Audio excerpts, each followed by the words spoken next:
Here we go. Alright, what's going on YouTube? We're out with Adam Corn, and go ahead and explain this video. Alright, this video is going to be about my second deck top at, it was showing up Austin, I think it was Austin, right? Yes. Or Houston, I think, Houston. Yeah, so, this was my second premier top. This was one of the second big events that I went to. I ended up losing in top 8.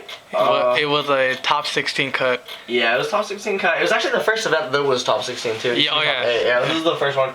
I lost in top 8. I played Gadget Monarch. It was my own creation. It was my own deck. Nobody else was really running it. There's maybe a couple other my friends in the tournament who were playing it. The format was a lot of... Well, the deck that ended up winning was Bazoo Return, but not that many people really knew about it yet.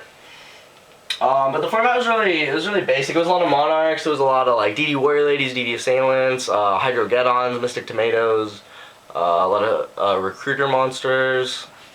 And yeah, it was like just a lot of recruiters, Gatekeeper Spies, Cyber Dragons were everywhere.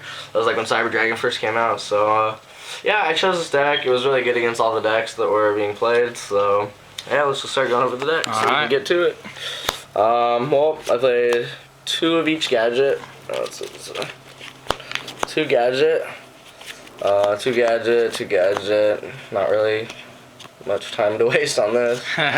Gadgets, they're really good back in the day, because they were just playing Sakus and widespreads, and Smashing Grounds.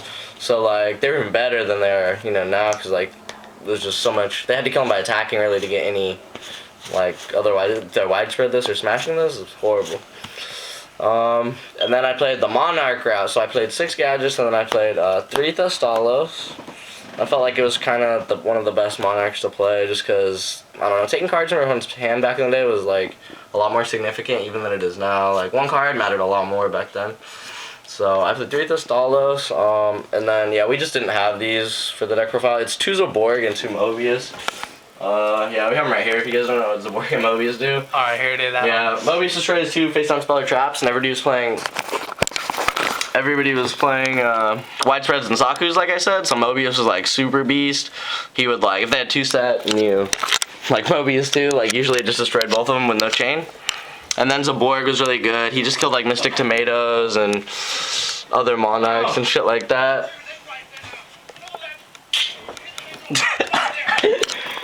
Okay, hold on. No, we're good. Okay, so yeah, so I played the 7 Monarchs. I felt like 7 Monarchs was the perfect number to play. It was really consistent. Like, I never did too many, really, and then it worked really well with the gadgets, because if a gadget stayed on the field and I had a Monarch, like, it was just like the gadget was always floating because it searched for another one. So whatever I sacked for, plussed again, because they all have built-in effects, so it was like just so much plus constantly. So that's that engine. I played triple Cyber Dragon. It was a pretty new card back then. It was really good. It was just big. It attacked over everything. You could go Cyber Monarch. You could go like Cyber Gadget, attack. It was a lot of damage. It was really aggro. So it just added like a certain level of consistency to the deck. It attacked over a lot of stuff. It was really good back in the day. I played 2 Gravekeeper Spy. Always. Yeah, I think I just chose to play these over Dekoichis because I didn't want to draw into like multiple gadgets, so I didn't want to draw too many cards, I guess. Because I was searching and plussing off those like already enough. So I played the 2 Spy, and they're really good because like there's so many DD Assailants, like I said, and so many like small monsters with under 2,000 or 21 attack, I guess technically, except for Cyber Dragon, I guess really. But yeah, they just stood there a lot, and then it always allowed me to get my Monarchs off guaranteed. And then, yeah, MVP card, I definitely played 2 Legendary Jiu-Jitsu Master. This card is way too good. It was just like nobody ever expected. When I had it set, it was so good. Anybody else playing gadgets, attack, put it on top of their deck. Hydro Get-On, attack, oh, they think it's a tomato or like an apprentice, top of the deck. Same with like DD Assailant, DD Warrior Lady. Well, DD Warrior Lady can remove, but that was about it. Yeah, so this card's broken. It was really broken. I played 1 Sangan to search. I mean, I had a couple targets to search. I could search Spy, a gadget if I didn't have one, the Juju, or the card probably I searched most if I didn't have a gadget was Treeborn Frog. Because I played 7 Monarchs, so if I had Treeborn engraved, like, they would just guaranteed always have a tribute. Yeah. So, and worst case, Treeborn just came back and it was like a blocker. Like, it just saved me from taking damage and gave me like extra turns to do stuff. So that was the monster lineup. It looks like I played like 13, 16, 18, 22 monsters. So I played 22 monsters. Now for my spells, I played 1 Heavy Storm, 1 Pot of Avarice, self-explanatory. My graveyard got filled up really fast with the gadgets and the Monarch. Snatch Steal apparently was legal back then, so I get to play Snatch Steal, which worked really well with Monarchs. And Snatch it's just Steal. Snatch Steal. You can't And really... then the other 3 got a lot. Oh yeah, well, just these go Snatch Steal. Yeah, and then of course I played Triple Brain Control. Wow. Triple Brain Control was definitely the best card in the deck, I would have to say. Brain Control Destalos, Brain Control Mobius, Brain Control Zabor. It was just like, it was just way too overpowered. There was no like warning. There was no Veiler. There was no like, stuff to counter. Like, it was just way too good. So Monarchs, yeah, Monarchs now unfortunately just seem like they can't really hold up anymore. Unfortunately, it just makes me sad. I would try to play them, but alright. Then we have 1 Space Typhoon. I think it was limited to 1 at the time. And 2 Smashing Ground. I played 2 Smashing Ground. It's really good removal for all of the problem monsters like Assailant, Warrior Lady, Tomato. Those are all the really common monsters back then. Hydrogeddon, like I said. And then the Bazoo deck that won, that was Iman Ghanaian. A lot of you guys know Iman.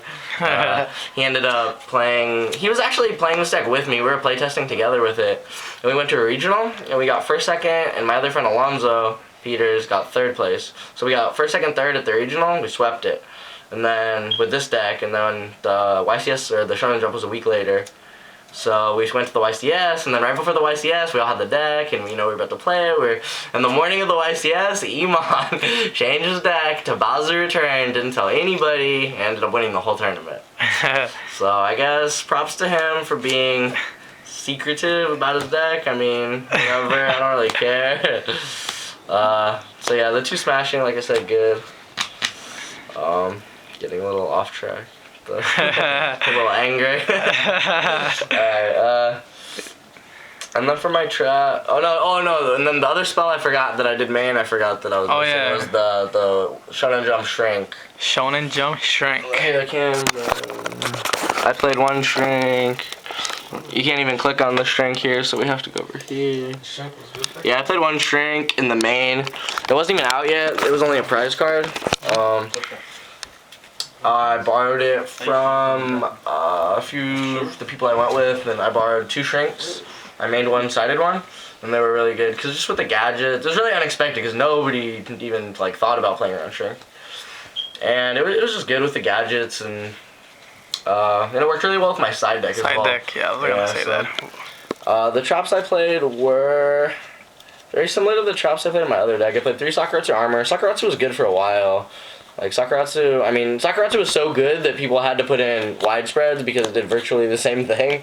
So you wanted to play like 5 or 6 of the same card. So yeah, I played 3 and 2. It just allowed me to protect my gadgets, keep them on the field, gadget beatdown, keep them on the field to sack for monarchs, take away their monsters. Like, it's really basic 1-for-1s. The format was pretty skillful, I would have to say. My games are really drawn out and long. They're really long grind games. Like, they're good games. 2 bottomless, just more removal. I played 1 Tarantula, 1 Mirror, and 1 Ring of Destruction. Ring of Destruction. Because Ring of Destruction was legal back then.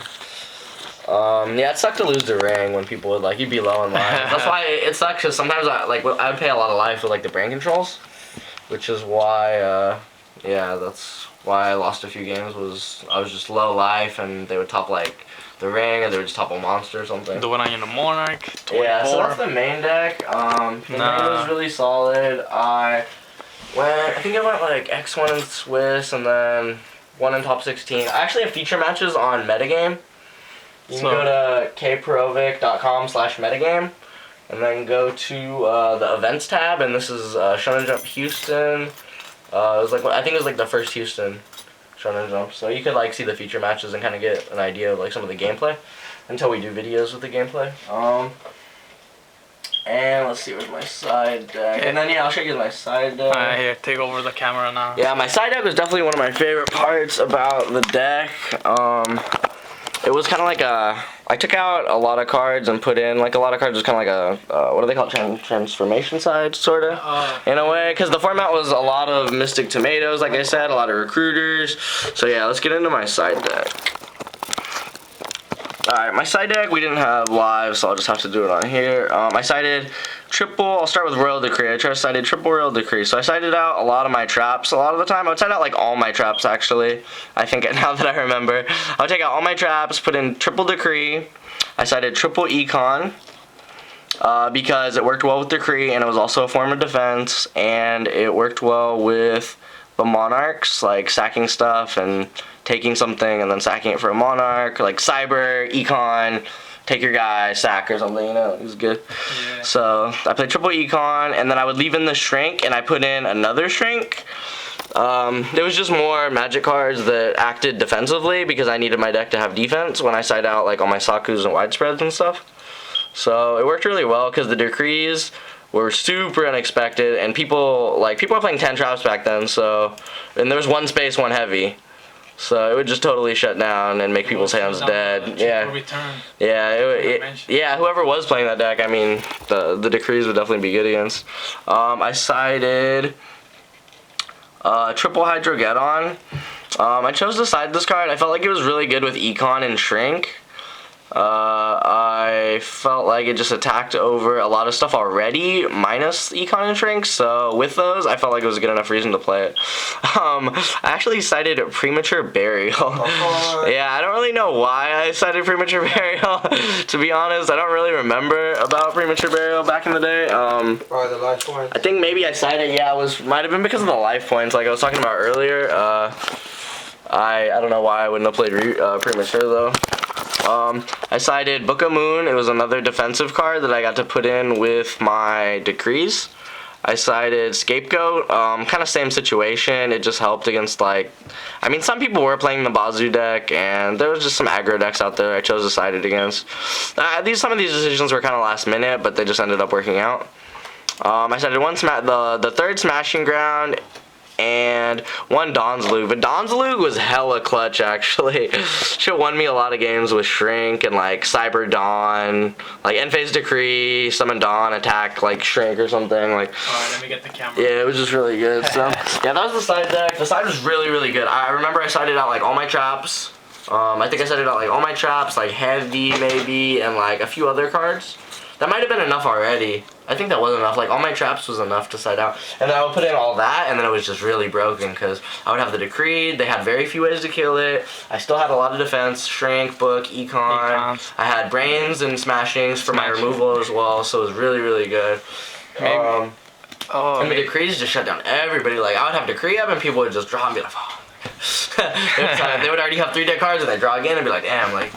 So, yeah, the Decree was really good. I lost in top 8. I lost to Chris Perovic. Do you remember? The feature matches, actually, yeah, it's on here. I lost to, he's just playing Diamond Dude Turbo. He was the only player in the whole building playing Diamond Dude Turbo at the time.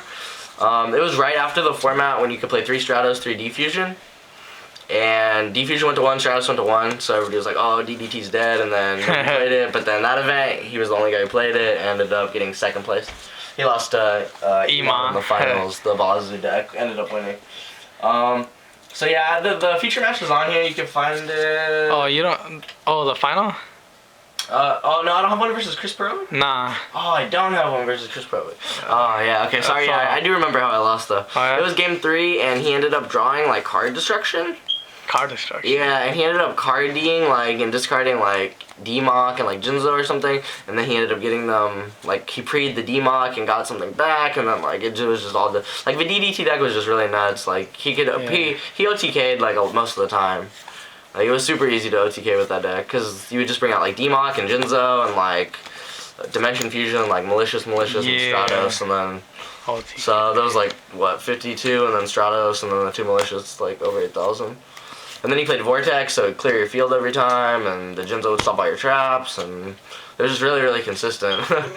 So that's the deck I lost to. I wasn't really prepared for it. I was prepared for like everything else but that deck, so it was kind of discouraging to lose to that deck. But yeah, at the time he was my teammate. We were like, me, him, and Iman were all on the same team, so it was kind of like, oh, whatever. We all, you know, we still like we ended up first. We ended up getting 3 people in top 8 at that event, so it was good.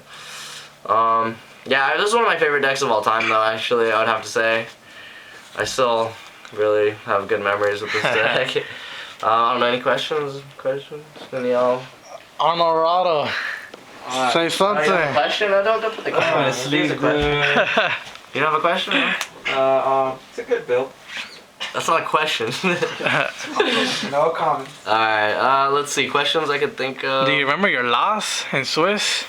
In Swiss, I actually don't remember my loss. I remember, I actually got a game loss for having foreign cards in my deck. Wow. Yeah, in Swiss. That was my loss, actually. I got a game loss. They told me I had like 1 minute to go get all the English translations right now. Yeah, and I couldn't even do it in time, so I was like running around, like, because I was playing with like foreign widespreads and foreign like Sakus and stuff. Yeah. So I got a game loss for that, and then I ended up losing that match, and then that was my only loss, I think. I drew off once or twice. But yeah, my deck was really consistent. Like, it was just super consistent. That's probably what I went for most during like this time of Yu-Gi-Oh! Was consistency. Definitely overpower. So, but the deck was really good. Nobody else was playing it. Surprise factor. Can't really do that anymore. It's hard to surprise people nowadays in Yu-Gi-Oh! Like play a completely off the wall deck that nobody else has. It's like it's hard to do well with it. So that's what I do like about the old decks is you could play other stuff. You could innovate and still like have a really good chance like over other people. Alright. So you guys have any question YouTube, just drop a comment below. Yeah, and then we'll have the links to the metagame site, so you can check out like the I have one feature match, and then the deck list is on there as well. And then I mean you could just check out the event, get a feel for what the format was like. It was just a lot of 1-for-1, similar to the last video I made. A lot of 1-for-1s, a lot of Saku smashing type format, but just a little different. There was a little more aggro stuff like the Bazoo deck. That deck was crazy too. It was like played Bazoo, Skull Lair, Return. Oh yeah. Imans. Yeah. So alright then. Yeah, so that's pretty much it. Yeah. If you guys want to have any questions, just drop a comment or message and we'll get back to you guys. Alright then. Subscribe. Peace.